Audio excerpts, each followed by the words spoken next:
سلامتی قلب نازنین دردانی عزیز هستی آقا امام زمان بسلام.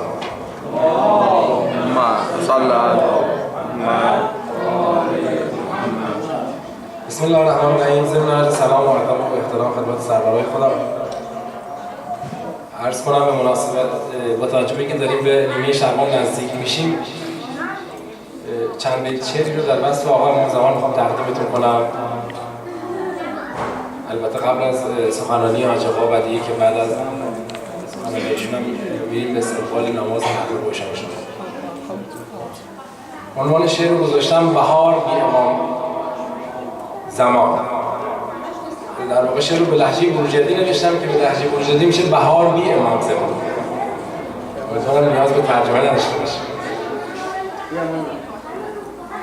سلام همه سوز و گداز دلم، سلام همه سوز و گداز دلم، با خبر راز و نیاز دلم. سلام همه دلی و ساده ای نفس نفحه آزاده. سیکو من ده کنج دلگیر شعر پشت یمن مصنوی و تاب تو. سیکو من ده گوشه دلتنگیه رنگ به رنگ پر رنگیه. داغ دلم تازه شدن نام تو، ده هوس یه جرعه از جام تو.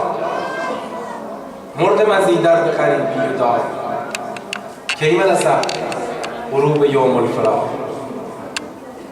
مردم از این عمر به سرعت ربو، به سمت ناکجا به سرعت دبو. ترسم از این درد غریبی نمد، خاک غریبین بمنم خونمد. اگر گسیختن لگام رسم من، آسی و ابلیس گل بزم من. اگر که درد بی ایمونی من، یا مشکل خوب زمستونی من. چون از دلم ایجو خرابه چیه، چون از دلم ایجو خرابه چیه. فکر نکنی که گربه ظاهر چیه. عشق تو ای زبونم باشیه، اگه من زیر غم تاشیه. بی تو بهار دل من زرد مون، زمزمه ده بند غم و درد مون. سیکو چجور دل قناری آزور، سیکو چجور دل قناری آزور. عدیر بیای میگی قناری امو. بی رخ تو بهار صفایی نرم، ای دل من به سینه جایی نرم. برد دل شمیم هر گل تونی، سبزتر باغ تخیل تونی. مین بهار ای دیو ای دونهی، خرمی ای دل دیوونهی. نیاز من نور دو چشمونتا، زنهی شور دو چشمونتا. ای دل من واتوی سانو بیره، ای تن من با نفس جوبیره. بهار نمایشین روتونه، ای جهانیشین کوتونه. عاطفه و عشق رهاوردتا، درد همه نوع بشر دردتا.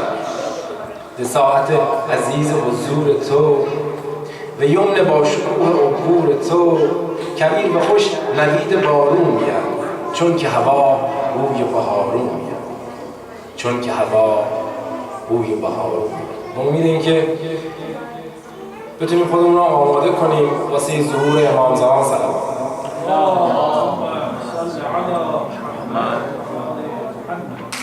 حاجم فکر کنید وقت باشه من یه شعر بگم. من لوری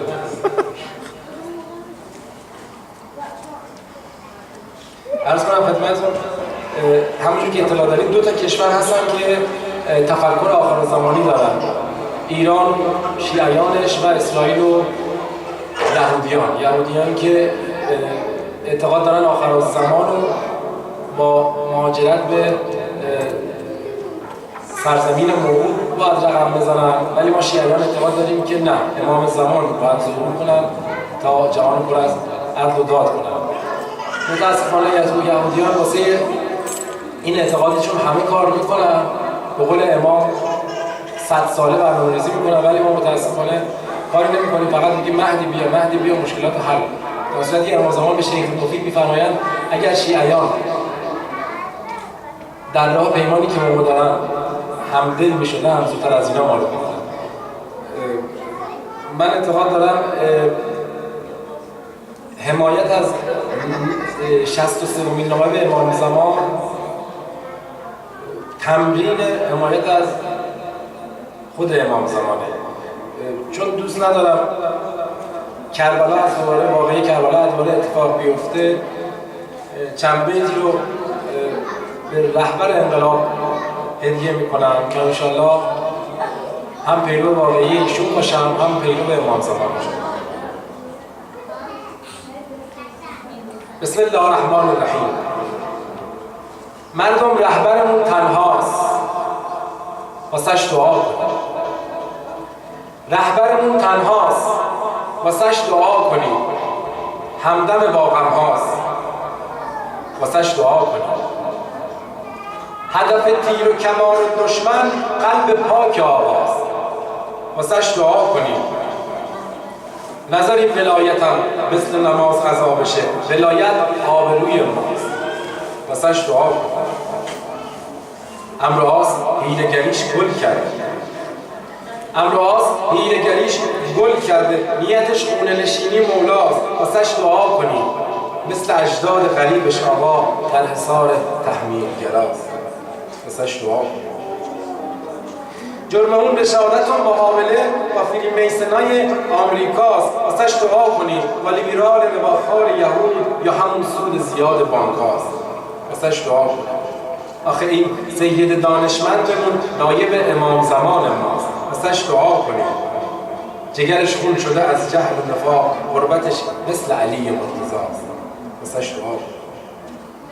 پشت اون به ضرب و برق دنیا و روبروش یه دنیا از دنیا پرستاست، واسش دعا کنید. توی نخلستون غربت سر به چاه، چشما گریون ولی پابرجاست، واسش دعا کنید. گونه سرباز هر دو تا جهان همیشه پیامشون اتقوا الله است، واسش دعا کنید. عین امار غریبانه او زنگ بیداری همسنگریاست، واسش دعا کنید. روی خط مستقیم اسلام فکر میراث شهیداست، واسش دعا کنید. اسلامش اسلام صدر اسلامه، مثل اسلام ناب مصطفاست، واسش دعا کنید. مثل یک خاری تو چشم دشمنان از منافقای ملحد تا همه شیطان پرستاست، واسش دعا کنید. بیکاری، ترور، تورم، گرونی فتنه‌های تحریمگراست، واسش دعا کنید. یکی از فتنه‌هاشون این روزا تسخیر عقول و دلهاست، واسش دعا کنید. یا که از نقشه‌هاشون به جای جنگ روزی که برگردون و کلاس کاوالاست، واسش دعا کنید. کاوالا همون جنگیری باستانه که یهودی‌ها تو مصر یاد گرفتن و متاسفانه الان توی کشور شیعیان کلاس کابالا دایر شده و دارن مردم آموزش میدن و یاد میگیرن. یکی از فتنه‌هاشون این روزا تسخیر عقول و دلهاست، واسش دعا کنید. یا که از نقشه‌هاشون به جای جنگ موزیک برگردون و کلاس کاوالاست، واسش دعا کنید. نقشه کنترل جمعیت پیش افزایش وهابی هاست، واسش دعا کنید. مثل سال 1914 بازم قصه جنایت امثال داناهواست، واسش دعا کنید. سال 1914 خیلی از ما اطلاع نداریم، متاسفانه انگلیس یه قحطی را انداخت تو ایران که نماینده‌شون آقای داناهو که یهودی هم هست میگه ما چون دیدیم شیعیان به شدت دارن افزایش پیدا میکنن و این به ضرر دین یهوده، ما قحطی را انداختیم بدون که جنگی را بیفته و بین در عرض 4 سال 9 میلیون هموطن ما کشته شد، در حالی که خیلی از ما اطلاع نداریم. چرا؟ چون 95% رسانه‌ها تو دست دین یهوده و میگن هر چی رو ما بخوایم مردم یاد میگیرن.